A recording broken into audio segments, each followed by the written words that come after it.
નમસ્કાર દર્શક મિત્રો, આપ નિહાળી રહ્યા છો સાઈ ગ્રુપ મીડિયા હાઉસ દ્વારા સંચાલિત નવસારી લાઈવ અને ઝટપટ ન્યૂઝ। શું બધા નિયમો માત્ર આમ જનતા માટે જ છે? શું સરકારને પોતાના ખાતાની અંદર કોઈ નિયમો નથી નડતા? જ્યારે વાહન ચાલકો માટે આરટીઓ દ્વારા અને સરકાર દ્વારા જાહેરનામું બહાર પાડવામાં આવે છે, નિયમોની સૂચિ દર્શાવવામાં આવે છે, તો સરકારી વાહનોના માટે પણ કોઈ નિયમો છે ખરા? કારણ કે આજે એક એવી ઘટના બનવા પામી કે જે ઘટનાના કારણે આમ જનતાએ શીખ લેવા જેવી છે।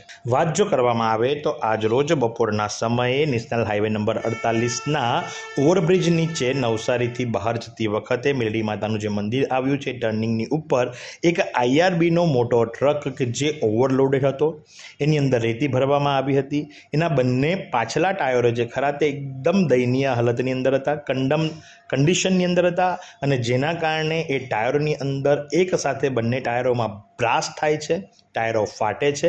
ટાયર ફાટવાના કારણે ત્યાંથી પગપાળા પસાર થતા કબીલપુરના બેન મીતાબેન નવીનભાઈ પટેલને એ લાગે છે, અને લાગવાના કારણે એમના માથાના ભાગે ઈજા પહોંચે છે। મીતાબેનને 4 ટાંકા લેવામાં આવે છે, એમને હોસ્પિટલની અંદર ખસેડવાની ફરજ પડે છે। તો સાથે જ એ જ સમયે ત્યાંથી પસાર થતી કાર GJ05RF7798 ઓલ્ટો કારને પણ આ ટ્રક નુકસાન પહોંચાડે છે, અને ઓલ્ટો કારનો આગળનો ભાગ ડેમેજ થાય છે। સદનસીબે ઓલ્ટો કારની અંદર બેઠેલા એક પણ વ્યક્તિને કોઈ પણ ઈજા પહોંચતી નથી, પણ કારને નુકસાન થાય છે। પણ આમાં મીતાબેનનો શું વાંક કે જે કબીલપુરના રહેવાસી છે, ત્યાંથી ચાલતા પસાર થતા હતા, અને ચાલતા પસાર થતી વખતે આ ટાયરની અંદર બ્લાસ્ટ થાય છે। ટાયરની અંદર બ્લાસ્ટ થવાના કારણે ટાયર એમને લાગે છે, અને એમને 4 ટાંકા લેવા પડે છે। ભગવાનની કૃપાથી એમની આંખ બચી જાય છે। આ તો ઓવરબ્રિજની નીચે મંદિર પાસે ટર્નિંગ પર આ વસ્તુ બની, પણ આ જ વસ્તુ જો કદાચ હાઈવે પર થઈ હોત, આ ટ્રક જો ઓવર સ્પીડમાં હોત અને આ ટ્રકે જો કોઈનો જીવ લીધો હોત, તો શું સરકારી વાહનો માટે કોઈ જ ધારાધોરણ નથી? આઈઆરબી પોતાની જવાબદારી સ્વીકારશે ખરી? કારણ કે વાતોમાં નાખી તાત્કાલિક ધોરણે ત્યાં ટાયર બદલવાની પ્રોસેસ પણ હાથ ધરવામાં આવે છે કે જેથી કરીને આ ઘટનાને દબાવી દેવામાં આવે। પણ અમારા કેમેરા પર્સન ત્યાં પહોંચી જાય છે, વિઝ્યુઅલ કરે છે, અને તમને ટાયરો બંને બતાવીશું, કારણ કે જે સારા ટાયરો છે બીજી ગાડીમાંથી લાવવામાં આવે છે, ત્યાં ગોઠવવામાં આવે છે, અને જે ડેમેજ થયેલા જૂના ટાયરો છે એની કન્ડિશન પણ આપ જુઓ। ઓવરલોડેડ ટ્રકને આરટીઓ પકડશે ખરી? શું આઈઆરબીની ટ્રક છે એટલે એના માટે કોઈ જવાબદારી નહીં? અને તમે ટ્રકની કન્ડિશન જુઓ, જ્યારે તમે વાહન ચાલકો પાસે, રિક્ષા ચાલકો પાસે, અન્ય વાહનો પાસે ફિટનેસ માંગો છો, તો સરકારી વાહનનું ફિટનેસ ક્યાં? આના માટે જવાબદાર અધિકારી જવાબ આપે, કારણ કે જનતા હવે મૂર્ખ બનવાની નથી। તમે જુઓ તે પ્રમાણે કે આ ટ્રકની કન્ડિશન જુઓ, ટ્રકની કન્ડિશન જોયા બાદ તમે જણાવો કે આમાં વાંક કોનો?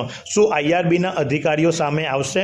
ઘાયલ થયેલી મહિલાને વળતર મળશે કે એના માટે પણ એને કોર્ટના ધક્કા ખાવા પડશે, સરકારી બાબુની કચેરીઓ ઠોકવી પડશે, અને કદાચ પછી એવું પણ જાહેર કરી દેવામાં આવે કે બેન જ ખોટા છે, કારણ કે આ તો સરકારી તંત્ર છે, ઈચ્છે તે કરી શકે। અને આઈઆરબીના અધિકારીઓ આટલા લોડેડ ટ્રકો લઈને જાય છે, તો આરટીઓ અધિકારીઓ શું કરે છે? અથવા તો એ આરટીઓ અધિકારીઓને કહો કે ભાઈ જેટલા બી સરકારી વાહનો છે બધાના ફિટનેસ જોઈ, બધાના ઇન્સ્યોરન્સ જોઈ, બધાની પીયુસી જોઈ, અને ત્યાર પછીથી આગળની કાર્યવાહી કરે। કારણ કે આ ટ્રકને જોયા બાદ તમે પણ વિચારી શકો છો કે આમાં કેટલા સાધનો, એની બ્રેક લાઇટ ક્યાં છે, એમાં પીડી પટ્ટી ક્યાં છે, એમાં રેડિયમ ક્યાં છે, એમાં વાહન ભરે છે 10 ફૂટ દૂર રાખો ક્યાં લખવામાં આવ્યું છે, અને લખ્યું છે તો ક્યાં વંચાય છે, અને નંબર શોધવા માટે પણ તજવીજ કરવી પડે છે આ વાહનોની। તો તમે વિચારો કે આમ જનતા ક્યાં સુધી આ જ પ્રમાણે મૂર્ખ બનતી રહેશે?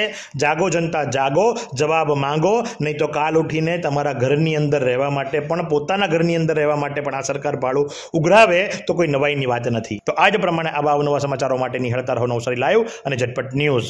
નવસારીમાં રાહત દરે ઉત્તમ સારવાર મેળવવાનું સ્થળ એટલે કેજલ life in multi speciality hospital, જ્યાં સામાન્ય ઓપીડી ઉપરાંત સર્જિકલ, બાળરોગ, સ્ત્રી રોગ, ઓર્થોપેડિક જેવા વિવિધ વિભાગોના નિષ્ણાંત તબીબો, અત્યાધુનિક સુવિધાઓ સાથેનું આઈસીયુ તેમજ મા કાર્ડ અને આયુષ્માન કાર્ડ હેઠળ સારવાર ઉપલબ્ધ છે। તો આ હોસ્પિટલનું સરનામું નોંધી લો: નેશનલ હાઈવે નંબર 48, સ્વામિનારાયણ મંદિર સામે, કબીલપુર, નવસારી। અને વધુ માહિતી માટે સ્ક્રીન પર દેખાતા નંબર પર સંપર્ક કરો।